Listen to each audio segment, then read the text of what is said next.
Mumbai attack terrorists are seen in the Pakistani PMO. Rajnath Singh says everything will be demolished and eliminated. This meeting was crucial, and in the background there is some land being captured. It is happening. Shri Krishna is on the chariot. Now, what you are about to see happen with Pakistan, I clearly explained the citizens' role in Operation Sindoor Round 2. The presentation for Round 2. I gave a clear prediction. This is the final journey. The date for the Ground 2 operations, as you know, the Prime Minister clearly said that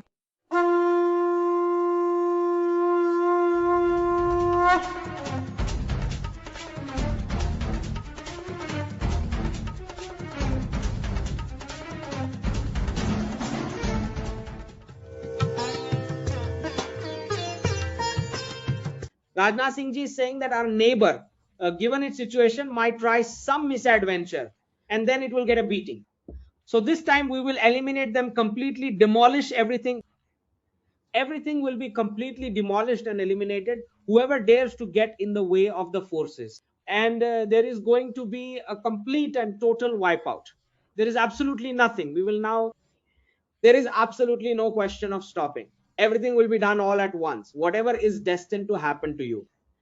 So go ahead and try it. Just try and make a little mistake. Geopolitically, what we are seeing is that Rajnath Singh ji has, in a way, given a very clear warning today that this neighboring state of ours, which carries its entire theme of promoting terrorism as its official state policy, it has crossed all possible limits. And you can surely understand that the way leaders of major terror groups get to meet their advisors, they even get access to the PMO just like that. So it really seems to me that they show absolutely no signs of mending their ways. So what Rajnath Singh ji is saying is that they are definitely going to make some mistake. That is his assessment, not mine. It is Rajnath Singh ji assessment that they will make some mistake and then they are going to get a proper thrashing. This is happening because their terror groups are now completely out of their control. They have gone completely out of their control. The snakes they have been breeding, the big terrorists they have sponsored for so many years with American funding, by setting up an entire factory for jihad, they have officially put it in their education system. Just like we have a convocation after graduation, they have their own. The jihadis convocation is basically to cross the border straight from terror launch pads and cause trouble. That is their main job. So this system they have officially established as a state policy. There are absolutely no signs of them ever changing. The international community has always ignored this. They have never paid any attention when we say the blood of so many of our innocent citizens is being shed by Pakistan, but so many countries in the international community have absolutely no interest at all in looking at this matter. So then what options are left for us on the table when no country is interested in reforming them or doing anything of the sort, or in having any kind of proper meaningful communication, and there are no signs of them changing their ways? So there is no other path left.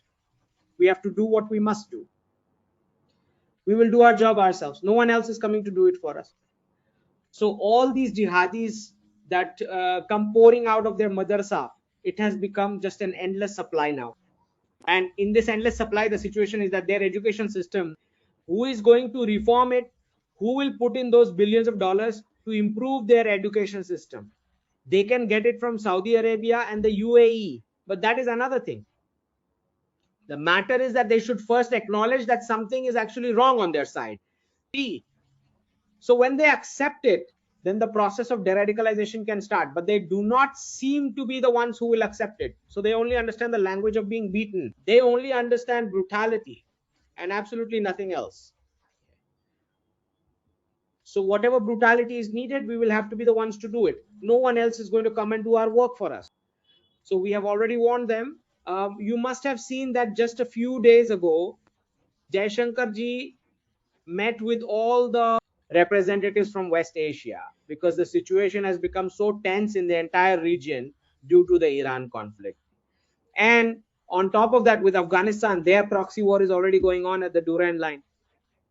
So in a scenario like this, if they try to pull any mischievous actions, so we have called the foreign representatives and told them, look, This is the situation. Now, if they try some mischief and then get beaten up, you all should not interfere, right? So this drama every time, that the whole international community, oh, it is a nuclear power, it is a nuclear power.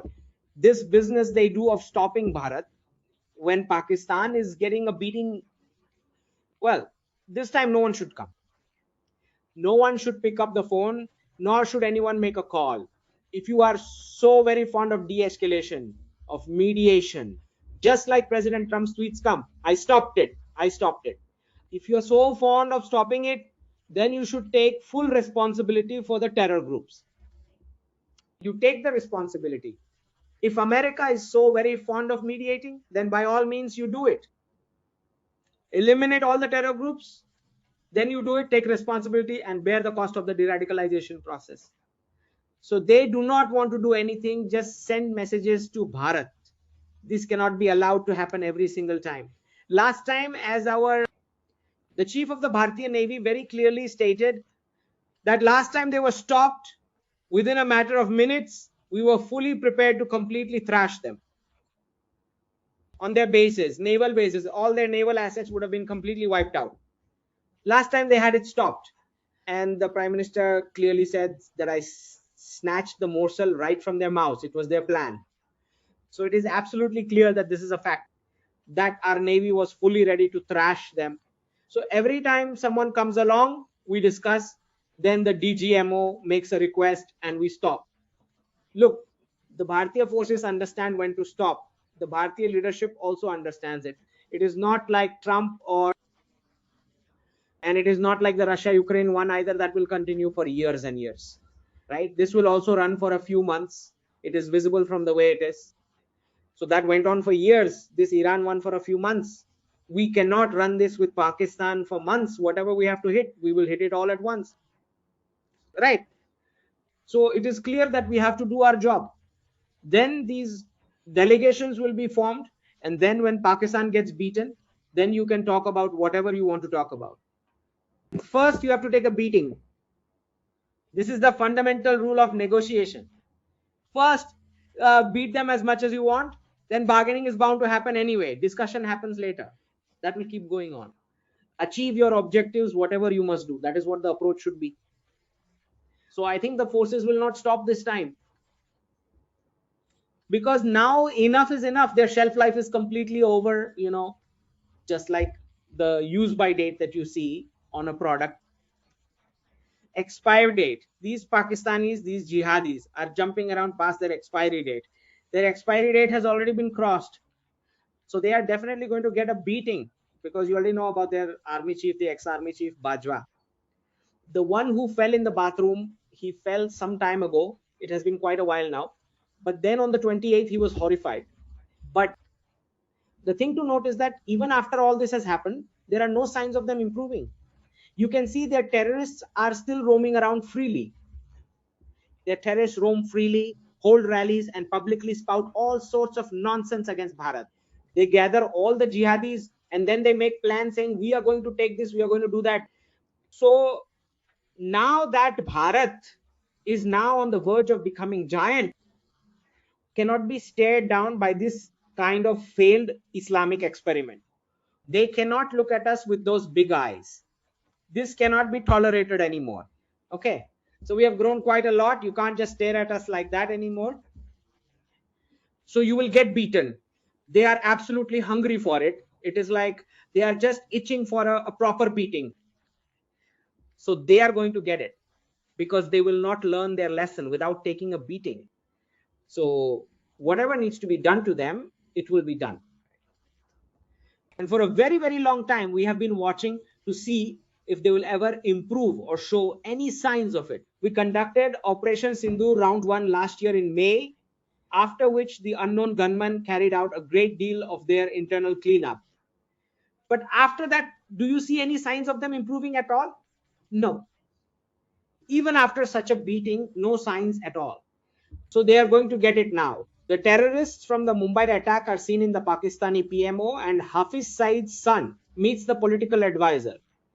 So now they are openly saying that this is our state policy, we are not going to change. It means come and hit us.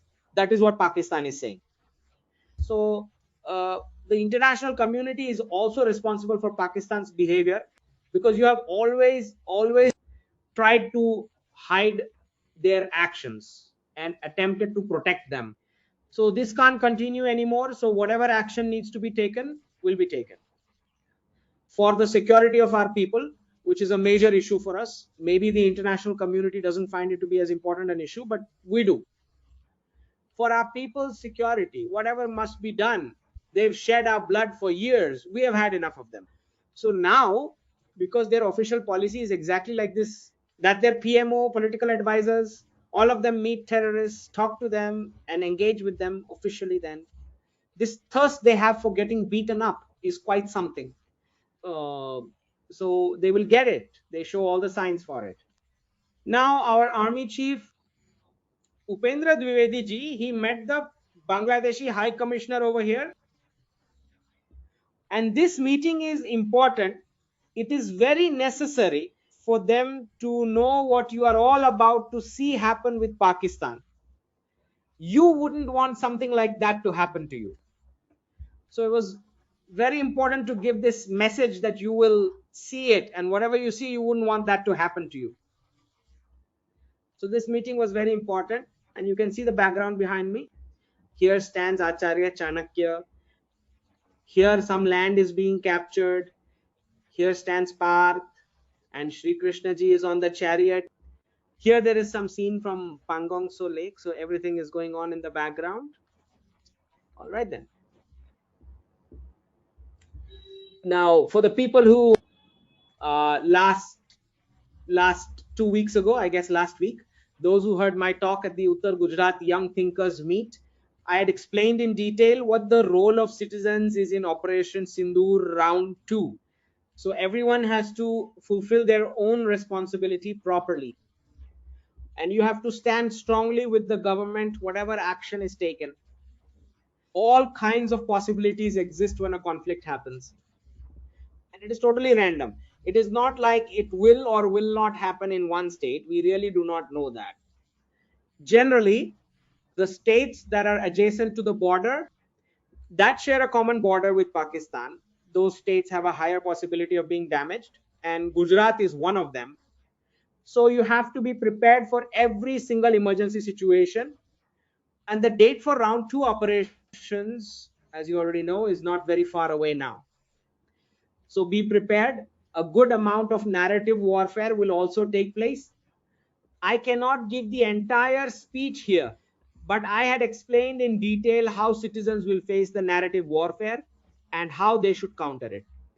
So there will be a good amount when round 2 starts. So citizens should make preparations. Similarly, the Prime Minister had already told us to be prepared in the name of the West Asia conflict, that we should prepare just as we had prepared for a lockdown-like situation. So all kinds of possibilities exist. Sometimes they are contrary to what we think. Different types or alternate scenarios also arise, where if we have thought that this will be completed in 4 to 5 days, it is quite possible it might be completed in 7 or 8 days. Such things happen during a conflict. So society should also plan accordingly, and there are many signals. Public signals have been given, and messages have also been openly given by the Prime Minister.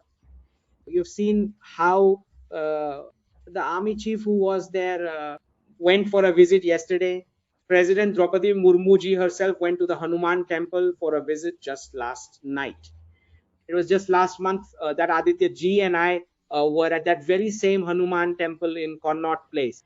So slowly everyone is preparing for round 2 in their own way, at their own level. You see, when the time comes for it to happen, it is bound to happen. Today there are mock drills. There was one in Delhi at around 8 o'clock. It must be starting right now or whatever. So mock drills are currently going on in Delhi.